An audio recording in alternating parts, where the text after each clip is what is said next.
नमस्कार। इस एक्सप्लेनर में हम एक बहुत ही दिलचस्प टॉपिक पर बात करने वाले हैं।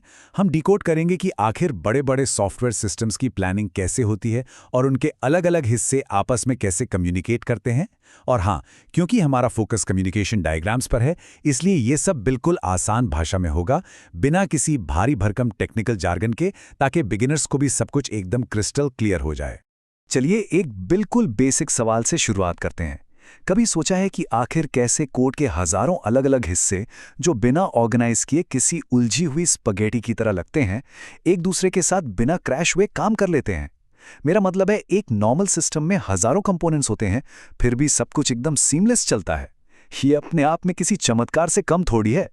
तो इस सफर को बिगिनर्स के लिए आसान बनाने के लिए इस एक्सप्लेनर का एक क्लियर रोड मैप होगा।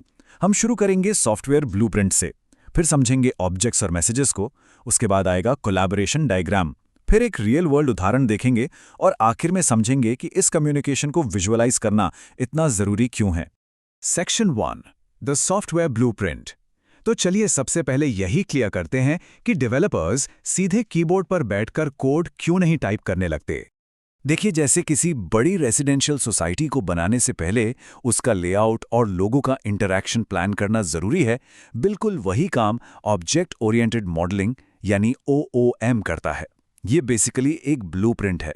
ये हवा में उड़ने वाले एब्स्ट्रैक्ट कोड को रियल वर्ल्ड कॉन्सेप्ट्स में ऑर्गेनाइज करता है, ताकि डेवलपर्स बड़ी और कॉम्प्लेक्स प्रॉब्लम्स को आसानी से हैंडल कर सकें।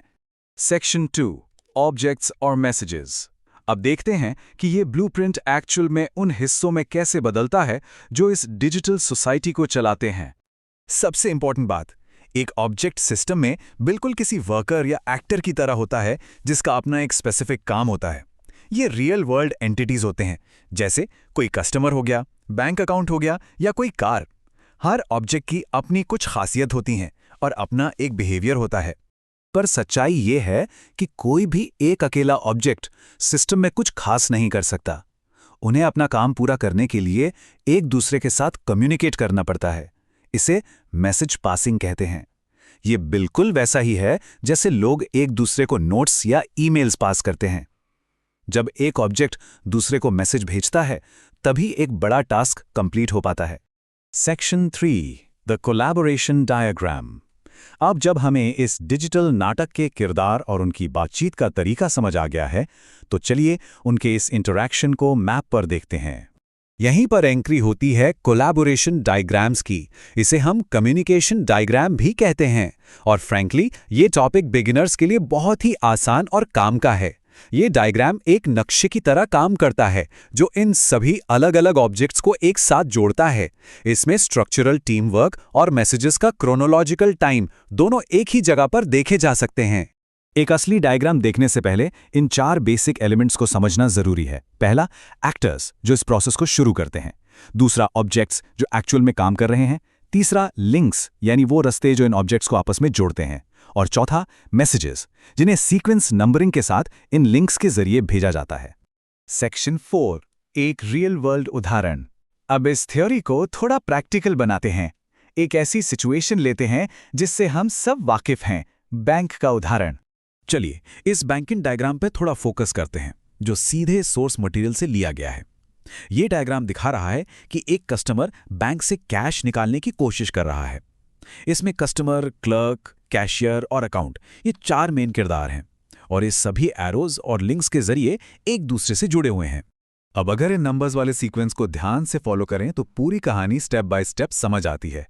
सबसे पहले कस्टमर क्लर्क से एक अमाउंट रिक्वेस्ट करता है, फिर क्लर्क अकाउंट में बैलेंस चेक करता है, उसके बाद कैशियर उस अकाउंट को अपडेट करता है और फाइनली कस्टमर को कैश और रसीद दे दी जाती है। ये नंबर्ड सीक्वेंस पूरे प्रोसेस को एकदम क्रिस्टल क्लियर कर देता है। यहाँ पर एक बहुत बढ़िया कंपैरिजन देखने को मिलता है। एक तरफ है सीक्वेंस डायग्राम, जो स्ट्रिक्टली एक टाइमलाइन की तरह काम करता है, यानी क्रोनोलॉजिकल ऑर्डर पर फोकस करता है। वहीं दूसरी तरफ हमारा कोलैबोरेशन या कम्युनिकेशन डायग्राम ऑब्जेक्ट्स के स्ट्रक्चरल ऑर्गेनाइजेशन और उनके लिंक्स पर ज्यादा जोर देता है। सेक्शन 5, कम्युनिकेशन को विजुअलाइज करना क्यों जरूरी है।